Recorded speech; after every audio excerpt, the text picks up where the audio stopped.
Viewers, എല്ലാവർക്കും ദിജോസ് വേൾഡിന്റെ പുതിയൊരു വീഡിയോയിലേക്ക് സ്വാഗതം. ഈ രണ്ട് ചോദ്യങ്ങൾക്ക് നിങ്ങളുടെ ഉത്തരം യെസ് എന്നാണെങ്കിൽ നിങ്ങളുടെ ശരീരം അമ്മയാകാൻ വേണ്ടിയിട്ടും നിങ്ങളുടെ പുരുഷന്റെ ശരീരം ഒരു അച്ഛനാകാൻ വേണ്ടിയിട്ടും പ്രിപ്പയർ ആകുന്നു എന്നാണ് അതിനർത്ഥം കേട്ടോ. അപ്പോൾ ഈ രണ്ട് മാറ്റങ്ങളും നിങ്ങൾ കൃത്യമായിട്ട് മനസ്സിലാക്കണം. ഇതിലൊന്ന് നിങ്ങൾക്കുമാണ് ഉണ്ടാവുന്നത്, മറ്റേത് നിങ്ങളുടെ ഹസ്ബൻഡിനുമാണ് ഉണ്ടാവുന്നത് കേട്ടോ. അപ്പോൾ അതെന്തൊക്കെയാണെന്ന് നമുക്ക് നോക്കാം. വീഡിയോ നമുക്ക് സ്റ്റാർട്ട് ചെയ്യാം. ഹെൽത്തി ആയിട്ടുള്ള ഒരു പ്രഗ്നൻസി നമുക്ക് കിട്ടണമെങ്കിൽ സ്ത്രീ ശരീരവും പുരുഷന്റെ ആ ഒരു ശരീരവും കൃത്യമായിട്ട് തന്നെ ഓരോ പ്രവർത്തനങ്ങളിലും വർക്ക് ചെയ്യേണ്ടതായിട്ടിരിക്കുന്നു. പുരുഷന്റെ ശരീരത്തിലും സ്ത്രീ ശരീരത്തിലും എന്തെങ്കിലും അപാകതകൾ ഉണ്ടെങ്കിൽ, എന്തെങ്കിലും ഹോർമോണൽ ഇംബാലൻസസ് ഉണ്ടെങ്കിൽ അത് പ്രഗ്നൻസി നീണ്ടുപോകുന്നതിന് കാരണമാകുന്നു. അണ്ടവും ബീജവും കൃത്യമായിട്ട് ഫോം ചെയ്ത് അത് കൃത്യമായിട്ട് ഫെർട്ടിലൈസേഷൻ നടക്കുമ്പോഴാണ് നമുക്ക് പ്രഗ്നൻസി ആകുന്നത്. നാച്ചുറലി നമ്മൾ ഏതെങ്കിലും ഒരു മെഡിക്കേഷൻസ് ഒക്കെ എടുത്തിട്ട് അണ്ടം വളരാനോ അല്ലെങ്കിൽ സെമൻ അനാലിസിസ് ഒക്കെ ചെയ്ത് കഴിയുമ്പോഴേക്കും എന്തെങ്കിലും ക്വാളിറ്റി കുറവുണ്ടെങ്കിൽ എന്തെങ്കിലും മെഡിസിൻസ് ഒക്കെ കഴിച്ച് മാത്രം നമ്മൾ ഇരിക്കുന്ന സമയത്ത് ചിലപ്പോൾ എളുപ്പത്തിലൂടെ പ്രഗ്നൻസി കിട്ടിക്കൊള്ളണമെന്നില്ല. അല്ലെങ്കിൽ ഇൻ കേസ് വരുന്ന പ്രഗ്നൻസിക്ക് മറ്റുള്ള ഏതെങ്കിലും ബുദ്ധിമുട്ടുണ്ടാകും. കുഞ്ഞിനൊന്നില്ലെങ്കിൽ ഗ്രോത്ത് കുറഞ്ഞു പോകും, അല്ലെങ്കിൽ എന്തെങ്കിലും അബ്നോർമാലിറ്റീസ് കുഞ്ഞിനുണ്ടാകും, ഹാർട്ട് ബീറ്റ് നിന്ന് പോകും. അങ്ങനെയുള്ള ബുദ്ധിമുട്ടുകളൊക്കെ ഉണ്ടാവാനായിട്ട് ചാൻസ് ഉണ്ട്. അതൊക്കെ ഓവർകം ചെയ്യണമെങ്കിൽ നമ്മൾ രണ്ട് കാര്യങ്ങൾ പ്രോപ്പറായിട്ട് മനസ്സിലാക്കേണ്ടതായിട്ടിരിക്കുന്നു. അതിൽ ഏറ്റവും ആദ്യത്തെ കാര്യം നമ്മൾ തുടങ്ങുന്നത് പുരുഷനിൽ നിന്നാണ് കേട്ടോ. ഒരു 40% വരെ പ്രഗ്നൻസി പോസിബിൾ ആവണമെങ്കിൽ പുരുഷന്റെ ആ ഒരു സെമന്റെ ഫാക്ടറും കൂടി കൃത്യമായിട്ട് നിൽക്കണം. സെമൻ അനാലിസിസ് നമ്മൾ പുറത്തു പോയി ചെയ്യുന്നതല്ലാതെ നമുക്ക് വീട്ടിൽ നിന്നിട്ട് സെമന്റെ ക്വാളിറ്റി എത്രത്തോളം ഉണ്ടെന്ന് കണ്ടുപിടിക്കാനായിട്ട് സാധിക്കില്ല. അപ്പോൾ അത് നിങ്ങൾക്ക് കണ്ടുപിടിക്കാനായിട്ട് പറ്റുന്ന മറ്റൊരു മെത്തേഡ് ഉണ്ട്. അതായത് എല്ലാ സ്ക്രൂട്ടനൈസ് ചെയ്ത് കണ്ടുപിടിക്കുകയല്ല, എങ്ങനെയുണ്ട് ഏറെക്കുറെ സെമൻ കണ്ടിട്ട് നമുക്ക് മനസ്സിലാക്കാനായിട്ട് സാധിക്കും. അതിൽ ഏറ്റവും ആദ്യത്തെ ഒരു പ്രോസസ്സ് എന്ന് പറയുന്നത് ഇജാക്കുലേഷൻ സംഭവിക്കുന്നതാണ്. ഇജാക്കുലേഷൻ സംഭവിച്ചു കഴിയുമ്പോഴേക്കും നിങ്ങൾ ഈ ഒരു കാര്യം ചെയ്യാൻ വേണ്ടിയിട്ട് നിങ്ങൾ ചെയ്യേണ്ട കാര്യം ഇജാക്കുലേഷൻ അകത്ത് നടത്താതിരിക്കുക. അതായത് നിങ്ങൾ വേറെ ഏതെങ്കിലും ഇജാക്കുലേഷൻ വരുന്ന എന്താ പറയുക സെവൻ ഔട്ട് ആവുന്ന ഒരു ടൈം പുരുഷൻ അറിയാലോ. ആ സമയത്തേക്ക് നിങ്ങൾ ഇജാക്കുലേഷൻ വേറെ ഏതെങ്കിലും ഒരു കണ്ടെയ്നറിൽ ആ ഒരു സെവൻ കളക്ട് ചെയ്ത് വെക്കുക. ദെൻ അതിന്റെ ഒരു ടെക്സ്ചർ നിങ്ങൾ നോക്കുക. ടെക്സ്ചർ എന്ന് പറയുമ്പോഴേക്കും നോർമൽ ആയിട്ട് ഫിസിക്കൽ കോൺടാക്ട് ചെയ്ത് കഴിഞ്ഞ് നമുക്ക് ഇജാക്കുലേഷൻ ഉണ്ടാവുമ്പോൾ ഹെൽത്തി ആയിട്ടുള്ള ഒരു പുരുഷന്റെ സെമൻ എന്ന് പറയുന്നത് ഒരു വാട്ടർ ജെല്ലി ടൈപ്പ് ആയിരിക്കും. ജെല്ലി നിങ്ങൾ എല്ലാവരും കണ്ടിട്ടുണ്ടാകും. ജെല്ലി കുറച്ച് തിക്കായിട്ടുള്ള ജെല്ലി ഉണ്ട്. അതുപോലെ നമ്മൾ കയ്യിൽ എടുത്തു കഴിയുമ്പോൾ ഇങ്ങനെ ഒന്ന് അനങ്ങുന്ന ടൈപ്പ് ഒരു കുട്ടികളുടെ സ്ലൈം കണ്ടിട്ടുണ്ടാവില്ലേ എല്ലാവരും. അതായത് അവർ ടോയ്സ് കളിക്കുന്ന കൂട്ടത്തിൽ ഇങ്ങനെ വലിച്ചു നീട്ടുന്ന ഒരു സ്ലൈം ഉണ്ടാകും. ഈ സ്ലൈമിന്റെ പോലത്തെ കുറച്ചുകൂടി ഒന്ന് വാട്ടറി ആയിട്ടുള്ള ഒരു ടെക്സ്ചർ ആയിരിക്കും ഈ ഒരു സെമൻ ഉണ്ടാവുന്നത്. സ്ലൈം പോലെ അത്രയധികം തിക്കല്ല, എന്നാൽ ജെല്ലി വാട്ടർ ജെല്ലി ആയിട്ടുള്ള ഒരു ടൈപ്പ് ആയിരിക്കും സെമൻ ഉണ്ടാവുന്നത്. അങ്ങനെയുള്ള സെമനാണ് നിങ്ങൾക്ക് വരുന്നതെങ്കിൽ അതിന്റെ ടെക്സ്ചർ ഓക്കെ പ്രോപ്പർ ആയിട്ടുണ്ടെന്ന് നമുക്ക് മനസ്സിലാക്കാനായിട്ട് സാധിക്കും. എന്നാൽ അതിനെ അപേക്ഷിച്ച് കുറേം കൂടി ഭയങ്കര ഡ്രൈ ആയിട്ടുള്ള തിക്കായിട്ടുള്ള ജെല്ലി ആ ഒരു സെമനാണ് വരുന്നതെങ്കിൽ അവിടെ നമുക്ക് എന്തെങ്കിലും ഒരു അപാകത സെമൻ ഉണ്ടെന്ന് ഒന്ന് കണ്ടുപിടിക്കേണ്ടതായിട്ട് ഇരിക്കുന്നു. എന്തെങ്കിലും അപാകത ഉണ്ടോ എന്ന് നമ്മൾ പിന്നീട് അങ്ങോട്ടേക്ക് അനാലിസിസ് ചെയ്ത് കണ്ടുപിടിക്കേണ്ടതായിട്ടുണ്ട് കേട്ടോ. അതുപോലെ അതിന്റെ ഒരു കളറിന്റെ കാര്യം കൂടി നിങ്ങൾ ശ്രദ്ധിക്കുക. ഒരു ഗ്രേ കളറോട് കൂടിയിട്ടുള്ളതായിരിക്കും. ഒരു വൈറ്റും ഗ്രേയും തമ്മിൽ മിക്സ് ആകുമ്പോൾ ഉണ്ടാകുന്ന കളറായിരിക്കും സെമൻ ഉണ്ടാകുന്നത്. എന്നാൽ അങ്ങനെ അല്ലാത്ത കളറിലാണോ ഇജാക്കുലേഷൻ സംഭവിക്കുന്നത് എന്നുള്ള കാര്യം നോക്കുക. ചിലർക്കൊക്കെ ഭയങ്കര വൈറ്റ് ആയിട്ടുള്ള കളറായിരിക്കും, ചിലർക്ക് വൈറ്റും ഗ്രേയും കൂടി മിക്സ് ആയിരിക്കും. അതൊന്നും പ്രശ്നമില്ലാത്ത കളറാണ് കേട്ടോ. എന്നാൽ അതിനേക്കാളും മറ്റേതെങ്കിലും തരത്തിൽ ഉണ്ടോ, അല്ലെങ്കിൽ കളർ ചേഞ്ച് ഉണ്ടോ, അല്ലെങ്കിൽ തിക്നെസ് വ്യത്യാസം ഉണ്ടോ എന്നുള്ള കാര്യം കൂടി ശ്രദ്ധിക്കുക. അതുപോലെ നിങ്ങൾ സാമ്പിൾ കളക്ട് ചെയ്ത് എടുക്കുമ്പോഴേക്കും അത് എത്രത്തോളം ക്വാണ്ടിറ്റി സാമ്പിൾ ഉണ്ടെന്നുള്ള കാര്യം കൂടി നിങ്ങൾ നോക്കുക. വളരെയധികം ക്വാണ്ടിറ്റി കുറഞ്ഞിട്ടാണ് നിങ്ങൾക്ക് സെമൻ കിട്ടുന്നതെങ്കിൽ കുറച്ചധികം ഒരു 3-4 ദിവസം കഴിഞ്ഞിട്ട് നിങ്ങൾ ഒന്നുകൂടി കോൺടാക്ട് ചെയ്ത് നോക്കുക. അതുപോലെ തന്നെയാണോ ക്വാണ്ടിറ്റി കുറവാണോ എന്നുള്ള കാര്യം കൂടി നിങ്ങൾ ശ്രദ്ധിക്കുക. ക്വാണ്ടിറ്റി കുറവാണെങ്കിലും നിങ്ങൾ ഡോക്ടറെ പോയി കണ്ടിട്ട് ഒന്ന് സെമൻ അനാലിസിസ് ചെയ്ത് നോക്കുന്നത് നല്ലതായിരിക്കും കേട്ടോ.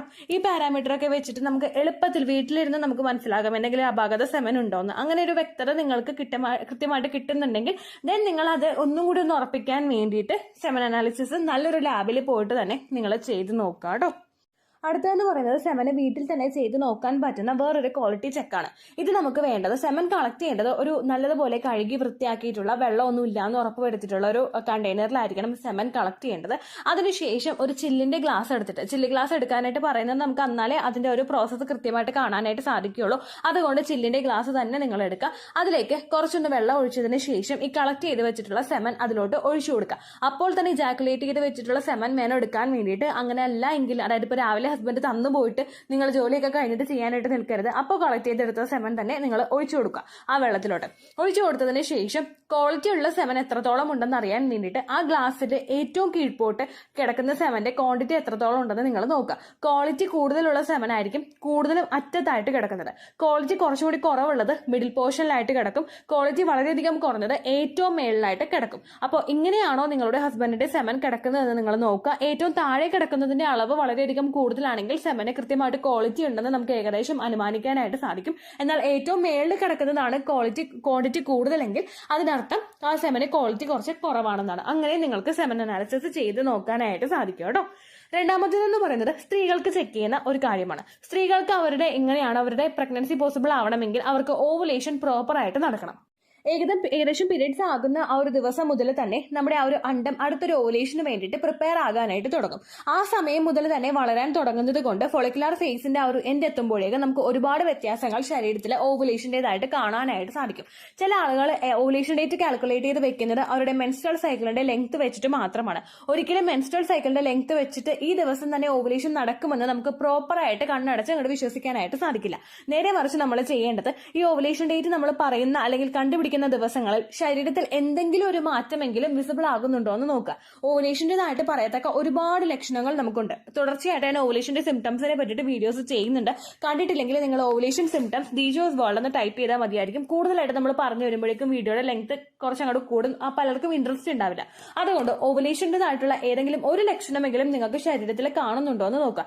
ഒരുപാട് പേര് ഓവുലേഷൻ ഡിറ്റർമൈൻ ചെയ്യുന്നത് എഗ് വൈറ്റ് ടെക്സ്ചറിലുള്ള ഡിസ്ചാർജ് വെച്ചിട്ടാണ്. പച്ചമുട്ടയുടെ വെള്ള പോലെയുള്ള ഡിസ്ചാർജ് ആയിരിക്കും ഓവുലേഷൻ നടക്കുന്ന സമയത്ത് ഏറ്റവും കൂടുതൽ ഉണ്ടാവുന്നത്. സെമൻ അകത്തേക്ക് കടന്നു പോകുന്നതിന് വേണ്ടിയിട്ട് നല്ലൊരു എൻവയോൺമെന്റ് ഉണ്ടാക്കി എടുക്കുന്നതിനും ആ കോണ്ടാക്ട് ചെയ്യുന്ന സമയത്ത് ലൂബ്രിക്കേഷൻ നല്ലതുപോലെ കിട്ടാനും ഒക്കെ വേണ്ടിയിട്ട് സഹായിക്കുന്നതാണ് ഈ സെർവിക്കൽ മ്യൂക്കസ് എന്ന് പറയുന്നത്. ഈ ഡിസ്ചാർജ് നിങ്ങൾക്ക് വരുന്നുണ്ടോ എന്ന് നോക്കുക. ഈ ഓവുലേഷൻ്റെതായിട്ടുള്ള യാതൊരു തരത്തിലുള്ള ലക്ഷണവും നിങ്ങൾക്ക് കാണുന്നില്ലെങ്കിൽ അടുത്തതായിട്ട് നിങ്ങൾ ചെയ്യേണ്ടത് ഓവുലേഷൻ ടെസ്റ്റ് കിറ്റ് ഉപയോഗിച്ച് ടെസ്റ്റ് ചെയ്ത് നോക്കുകയാണ്. ഓവുലേഷൻ ടെസ്റ്റ് കിറ്റ് നമുക്ക് ഓൺലൈനിൽ ഒരുപാട് അവൈലബിൾ ആണ്. ഫ്ലിപ്കാർട്ടിലാണെങ്കിലും ആമസോണിലാണെങ്കിലും മെഡിക്കൽ സ്റ്റോറുകളിലാണെങ്കിലും സൂപ്പർ മാർക്കറ്റുകളിലൊക്കെ ആണെങ്കിലും പലർക്കും ഓവുലേഷൻ ടെസ്റ്റ് കിറ്റ് കിട്ടാനായിട്ട് സാധിക്കും. ഓവുലേഷൻ ടെസ്റ്റ് കിറ്റ് നിങ്ങൾ മേടിച്ച് വെച്ചിട്ട് എപ്പോഴാണോ നിങ്ങൾക്ക് ഓവുലേഷൻ ഡേറ്റ് വരുന്നത്, അതായത് ഫോർ എക്സാമ്പിൾ 28 ഡേയ്സ് ആണ് നിങ്ങളുടെ മെൻസ്ട്രൽ സൈക്കിളിന്റെ ലെങ്ത് വരുന്നതെങ്കിൽ ഇതിൽ 28 നമ്മുടെ ചാനലിൽ ഓവുലേഷൻ ഡേറ്റ് കണ്ടുപിടിക്കുന്നത് ഒരു 14 എന്ന് പറയുന്ന ഒരു ഡിഫോൾട്ട് ആയിട്ടുള്ള ഒരു സംഖ്യ പറഞ്ഞിട്ടുണ്ട്. അതായത് നമുക്ക് ഏകദേശം ഒരു ലെങ്ത് വരുന്നത് 14 വെച്ചിട്ടാണ്. എഗ് വളരാനും അതുപോലെ പൊട്ടാനും ഒക്കെ വേണ്ടിയിട്ടുള്ള ഒരു ലെങ്ത് നമ്മൾ കാൽക്കുലേറ്റ് ചെയ്യുന്നത് 14 വെച്ചിട്ടാണ്. ഈ 14 അല്ലെങ്കിൽ 14 എന്ന് പറയുന്നത് ഡിഫോൾട്ട് ആയിട്ടുള്ള ഒരു സംഖ്യയാണ്. ഡിഫോൾട്ട് എന്ന് പറയുന്നത് മാറ്റമില്ലാത്തൊരു സംഖ്യ. നിങ്ങളുടെ മെൻസ്ട്രൽ സൈക്കിളിന്റെ ലെങ്ത് വരുന്നത് ആദ്യത്തെ മാസത്തെ ബ്ലീഡിങ്ങും അടുത്ത മാസം ബ്ലീഡിംഗ് ആകുന്നതും തമ്മിലുള്ള ഒരു ലെങ്ത് വരുന്നത് 28 ദിവസമാണെങ്കിൽ 28ൽ നിന്ന് നിങ്ങൾ 14 കുറയ്ക്കുക. 14 മാറ്റമില്ലാത്തൊരു സംഖ്യയാണ്. 14 കുറച്ച് കഴിയുമ്പോൾ നമുക്ക് 14 എന്നുള്ളൊരു ആൻസർ തന്നെ കിട്ടും. അപ്പോൾ നിങ്ങൾ ഓവുലേഷൻ ടെസ്റ്റ് കിറ്റ് യൂസ് ചെയ്ത് തുടങ്ങേണ്ടത് ഒരു 11ാമത്തെ ദിവസം മുതലായിരിക്കണം. ഈ സമയങ്ങളിൽ നിങ്ങൾ ഓവുലേഷൻ ടെസ്റ്റ് കിറ്റ് 10 മണിക്ക് ശേഷമുള്ള ഒരു സമയത്ത് യൂറിൻ സാമ്പിൾ കളക്ട് ചെയ്തിട്ട് നിങ്ങൾ ടെസ്റ്റ് ചെയ്യുന്ന സമയത്ത് ഏകദേശം ഒരു ഫെയിൻഡ് ലൈൻ നിങ്ങൾക്ക് കിട്ടും. അതായത് മങ്ങിയ ലൈൻ പ്രഗ്നൻസി ടെസ്റ്റ് ചെയ്യുമ്പോൾ നമുക്ക് കിട്ടുന്നില്ലേ, അതുപോലുള്ള ഒരു മങ്ങിയ ലൈൻ നമുക്ക് കിട്ടും. അതിനുശേഷം നിങ്ങൾ എഗെയിൻ അടുത്ത ദിവസം നിങ്ങൾ ടെസ്റ്റ് ചെയ്യുകയാണെങ്കിൽ ആ ലൈൻ കുറേയും കൂടി ഒന്ന് ഡാർക്ക് ആവാനായിട്ട് തുടങ്ങും. ഏകദേശം നിങ്ങൾക്ക് എക്സാക്ട് ഓവുലേഷൻ അടുപ്പിച്ച് വരുന്ന 13-14 ദിവസങ്ങളിൽ ആ ലൈൻ നേരത്തെ ഉണ്ടായിരുന്നതിനേക്കാളും ഒരുപാട് ഡാർക്കൺ ആകാനായിട്ട് തുടങ്ങും. അതിനർത്ഥം നമുക്ക് ഓവുലേഷൻ നടക്കുന്നുണ്ടെന്നാണ്. എഗെയിൻ നിങ്ങളൊരു 16th ഡേ ഒന്ന് കൺഫേം ചെയ്യാനായിട്ട് ടെസ്റ്റ് ചെയ്യുകയാണെങ്കിൽ നിങ്ങൾക്ക് 1 ലൈൻ മാത്രമേ കിട്ടുള്ളൂ. കാരണം നമുക്ക് അവിടെ ഓവുലേഷൻ കഴിഞ്ഞിട്ടുണ്ടാകും, LH ഹോർമോണിന്റെ സർജൻ നമുക്ക് അവിടെ അവസാനിച്ചിട്ടുണ്ടാകും. ഇങ്ങനെയാണ് നമ്മൾ ഓവുലേഷൻ ടെസ്റ്റ് കിറ്റ് യൂസ് ചെയ്യുന്നത്. ഇത് കൂടുതലായിട്ട് അറിയാൻ വേണ്ടിയിട്ട് ദിജോസ് വേൾഡ് ഓവുലേഷൻ ടെസ്റ്റ് കിറ്റ് എന്ന് നിങ്ങൾ ടൈപ്പ് ചെയ്ത് കഴിഞ്ഞാൽ അതിന്റെ കംപ്ലീറ്റ് ആയിട്ട് എക്സ്പ്ലെയിൻ ചെയ്തിട്ടുള്ള വീഡിയോ ഉണ്ട്. നിങ്ങൾക്കത് കണ്ടു നോക്കാവുന്നതാണ്. ഏകദേശം എക്സാക്ട് ഓവുലേഷൻ ഡേറ്റിനേക്കാളും 2-3 ദിവസം മുൻപ് മുതൽ തന്നെ നിങ്ങൾ ഓവുലേഷൻ ടെസ്റ്റ് കിറ്റ് യൂസ് ചെയ്ത് നോക്കുക. എന്നിട്ടും നിങ്ങൾക്ക് കൃത്യം റിസൾട്ട് കിട്ടുന്നില്ലെങ്കിൽ അല്ലെങ്കിൽ ഓൾവേസ് നിങ്ങൾ ടെസ്റ്റ് ചെയ്ത് നോക്കിയിട്ട് പോസിറ്റീവോ ഫെയിൻഡ് ലൈനോ മാത്രമാണ് കിട്ടിക്കൊണ്ടിരിക്കുന്നതെങ്കിൽ, എല്ലാ ദിവസവും ചെയ്യുമ്പോൾ അങ്ങനെയാണ് കിട്ടുന്നതെങ്കിൽ ചിലപ്പോൾ നിങ്ങൾക്ക് PCOD ഉണ്ടാവാനായിട്ടും ചാൻസ് ഉണ്ട്. അതുകൊണ്ട് ഇതൊക്കെ ചെയ്തിട്ടും നിങ്ങൾക്ക് ആ ഒരു റിസൾട്ട് പ്രോപ്പർ അല്ലെങ്കിൽ നിങ്ങൾ ഡോക്ടറെ കണ്ടിട്ട് ഫോളിക്കുലാർ സ്റ്റഡി നടക്കുക.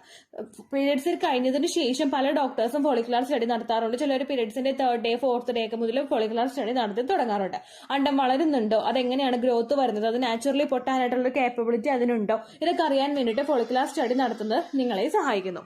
ഹെൽത്തി ആയിട്ടുള്ള ഒരു മെൻസ്ട്രൽ സൈക്കിളിന്റെ ലെങ്ത് എന്ന് പറയുന്നത് ഒരു 21നും 35നും ഇടയ്ക്കാണ്. 35 ദിവസത്തിനേക്കാളും കൂടുതൽ നിങ്ങൾക്ക് പീരിയഡ്സ് പോകുന്നുണ്ടെങ്കിൽ നിങ്ങൾ മസ്റ്റ് ആയിട്ട് ഈ ബോഡിയിൽ വരുന്ന സിംറ്റംസ് റെക്കഗ്നൈസ് ചെയ്യാനായിട്ട് ശ്രമിക്കണം. സിംറ്റംസ് ഇല്ലെങ്കിൽ നിങ്ങൾ ഡോക്ടറെ കണ്ടിട്ട് ഫോളിക്കുലാർ സ്റ്റഡി നടത്തണം. അതുപോലെ തന്നെ 21 to 35 ഇടയ്ക്ക് പീരിയഡ്സ് വരുന്ന ആളുകളും ഈ ലക്ഷണങ്ങൾ ശ്രദ്ധിക്കരുതെന്നല്ല, കുറേയും കൂടി സ്ക്രൂട്ടനൈസ് ചെയ്ത് നോക്കിക്കഴിഞ്ഞാൽ നിങ്ങൾക്ക് എളുപ്പത്തിൽ ഈ ലക്ഷണങ്ങൾ മനസ്സിലാക്കാനായിട്ട് സാധിക്കും. പീരിയഡ്സ് റെഗുലർ ആയിട്ട് പോകുന്ന പലരുടെയും തെറ്റിദ്ധാരണ അവർക്ക് ഓവുലേഷൻ പ്രോപ്പർ ആയിട്ട് നടക്കുന്നുണ്ടെന്നാണ്. ഓവുലേഷൻ ഓവുലേഷന്റെ യാതൊരു തരത്തിലുള്ള ലക്ഷണങ്ങളും ഇല്ലെങ്കിൽ, ഓവുലേഷൻ ടെസ്റ്റ് കിറ്റിലെ പോസിറ്റീവ് റിസൾട്ട് നിങ്ങൾക്ക് കിട്ടുന്നില്ലെങ്കിൽ ഓവുലേഷൻ നടക്കാനായിട്ടും ചാൻസസ് കുറവാണ്. കാരണം PCOD ഉള്ള പല ആളുകൾക്കും ചിലപ്പോൾ ആ ഒരു പീരീഡ്സിൽ ഇറഗുലാരിറ്റീസ് വരുന്നത് ചിലപ്പോൾ PCOD തുടങ്ങിയിട്ട് ഒരു 3-4 മാസമൊക്കെ കഴിഞ്ഞിട്ടായിരിക്കും. അപ്പോഴേക്കും നമുക്ക് അവിടെ അണ്ടം കൃത്യമായിട്ട് വളരുന്നുണ്ടാവില്ല. അത് നിങ്ങൾ മനസ്സിലാക്കാനായിട്ട് ശ്രദ്ധിക്കുക കേട്ടോ. അങ്ങനെ ഈ 2 ടെസ്റ്റുകൾ നിങ്ങൾ പ്രോപ്പറായിട്ട് ചെയ്യുന്നുണ്ടെങ്കിൽ ഉറപ്പായിട്ടും നിങ്ങളുടെ ശരീരം പ്രഗ്നന്റ് ആകാനായിട്ട് തയ്യാറാകുന്നില്ലേ എന്ന് നമുക്ക് മനസ്സിലാക്കാനായിട്ട് ഇത്രയുള്ളൂ വീഡിയോ. യൂസ്ഫുൾ ആയി കാണുമെന്ന് വിശ്വസിക്കുന്നു. യൂസ്ഫുൾ ആവുന്നുണ്ടെങ്കിൽ ലൈക്ക് ചെയ്യുക, ഫ്രണ്ട്സിനൊക്കെ ഷെയർ ചെയ്ത് കൊടുക്കുക കേട്ടോ. എന്തെങ്കിലും സംശയം ഉണ്ടെങ്കിൽ നിങ്ങൾ കമന്റ്സിൽ ചോദിക്കുക. പണ്ടത്തെ വീഡിയോയ്ക്ക് കമന്റ്സ് ഇടുന്നവർക്ക് റിപ്ലൈ ലഭിക്കുന്നില്ലെങ്കിൽ ലേറ്റസ്റ്റ് ആയിട്ട് ഞാൻ ഏത് വീഡിയോ ആണോ അപ്ലോഡ് ചെയ്യുന്നത് അതിന് താഴെ കമന്റ് ഒന്ന് കോപ്പി പേസ്റ്റ് ചെയ്യാനായിട്ട് ശ്രദ്ധിക്കുക കേട്ടോ. അതുപോലെ ഓവുലേഷൻ ഡേറ്റ് കാൽക്കുലേറ്റ് ചെയ്ത് തരാനായിട്ട് റിക്വസ്റ്റ് ചെയ്യുന്ന ആളുകൾ എത്രയാണോ സൈക്കിൾ ലെങ്ത് അത് മെൻഷൻ ചെയ്യാനായിട്ട് ശ്രദ്ധിക്കുക. സൈക്കിൾ ലെങ്ത് എന്നതുകൊണ്ട് ഉദ്ദേശിച്ചത് ഓരോ മാസവും എത്ര ദിവസം കൂടുമ്പോഴാണോ ബ്ലീഡിങ് വരുന്നത് അതാണ് സൈക്കിൾ ലെങ്ത്. കഴിഞ്ഞ മാസം ഒരു 8-ാം തീയതിയാണ് ബ്ലീഡിങ് ആയതെങ്കിൽ ഈ മാസം 6-ാം തീയതിയാണ് ബ്ലീഡിങ് ആയതെങ്കിൽ കഴിഞ്ഞ മാസം 8-ാം തീയതി മുതൽ ഈ മാസം 6-ാം തീയതി വരെ എത്ര ദിവസമുണ്ടോ അത് കാലണ്ടറിൽ എണ്ണി തിട്ടപ്പെടുന്നതാണ് നിങ്ങളുടെ സൈക്കിൾ ലെങ്ത്. സൈക്കിൾ ലെങ്ത് നമ്മൾ കൃത്യമായിട്ട് കാൽക്കുലേറ്റ് ചെയ്യുകയാണെങ്കിൽ ഓവുലേഷൻ ഡേറ്റ് എളുപ്പത്തിൽ കണ്ടുപിടിക്കാൻ വേണ്ടിയിട്ട് ഒരുപാട് ആപ്ലിക്കേഷൻസും ഒരുപാട് ഓൺലൈൻ ആയിട്ടുള്ള വെബ്സൈറ്റുകളും ഇന്ന് നമുക്ക് അവൈലബിൾ ആണ്. പ്ലേ സ്റ്റോറിൽ പോയിട്ട് ഓൺലൈൻ ഓവുലേഷൻ ട്രാക്കർ എന്ന് ടൈപ്പ് ചെയ്ത് കഴിഞ്ഞാൽ നിങ്ങൾക്ക് അതുമായിട്ട് ബന്ധപ്പെട്ടിട്ടുള്ള ആപ്ലിക്കേഷൻസ് കിട്ടും. അത് പറ്റുന്നില്ല എങ്കിൽ ഗൂഗിളിൽ പോയിട്ട് ഓൺലൈൻ ഓവുലേഷൻ കാൽക്കുലേറ്റർ എന്ന് ടൈപ്പ് ചെയ്ത് കഴിഞ്ഞാൽ അതുമായിട്ട് ബന്ധപ്പെട്ടിട്ടുള്ള വെബ്സൈറ്റുകൾ നിങ്ങൾക്ക് കിട്ടും. അതിൽ നിങ്ങളുടെ ലാസ്റ്റ് മന്തിലെ മെൻസ്ട്രേഷന്റെ ഡേറ്റും ഒപ്പം ഞാൻ ഈ പറഞ്ഞ രീതിക്ക് നിങ്ങൾ കാൽക്കുലേറ്റ് ചെയ്യുന്ന സൈക്കിൾ ലെങ്ത്തും എൻ്റർ ചെയ്ത് കൊടുക്കുകയാണെങ്കിൽ നിങ്ങൾക്ക് കൃത്യമായിട്ട് ഓവുലേഷൻ ഡേറ്റ് കണ്ടുപിടിക്കാനായിട്ട് സാധിക്കും. ഫെർട്ടൈൽ ടൈം പീരീഡും നിങ്ങൾക്ക് കിട്ടും. അതായത് എത്ര ദിവസം മുതൽ കോൺടാക്ട് ചെയ്ത് തുടങ്ങിക്കഴിഞ്ഞാൽ നിങ്ങൾ പ്രഗ്നന്റ് ആകും എന്നുള്ളൊരു ഡേറ്റും നിങ്ങൾക്ക് പ്രോപ്പറായിട്ട് കിട്ടും കേട്ടോ. ഇത് കാൽക്കുലേറ്റ് ചെയ്യുന്ന സമയത്ത് സൈക്കിൾ ലെങ്ത് കാൽക്കുലേറ്റ് ചെയ്യുന്ന സമയത്ത് നിങ്ങളുടെ ആ ഒരു കലണ്ടറിൽ നോക്കി തന്നെ നിങ്ങൾ കാൽക്കുലേറ്റ് ചെയ്യുക. പല മാസങ്ങളിലും 30-31 ദിവസമുണ്ട്. അതുകൊണ്ടാണ് അങ്ങനെ പറഞ്ഞത്. ഒപ്പം നിങ്ങൾക്ക് ബ്ലീഡിങ് തുടങ്ങിയ ദിവസത്തിന് വേണം നിങ്ങൾ ഡേ 1 ആയിട്ട് എടുക്കാൻ വേണ്ടിയിട്ട്. സ്പോട്ടിങ് തുടങ്ങിയ ദിവസത്തിനെ, അതായത് ചെറുതായിട്ട് ഡിസ്ചാർജ് പോയി തുടങ്ങിയ ദിവസത്തിനെ നിങ്ങൾ കൺസിഡർ ചെയ്യേണ്ട ആവശ്യം ഇല്ല കേട്ടോ. അപ്പോൾ ഇത്രയേ ഉള്ളൂ വീഡിയോ. അടുത്തൊരു വീഡിയോ ആയിട്ട് നമുക്ക് വീണ്ടും കാണാം. ബൈ.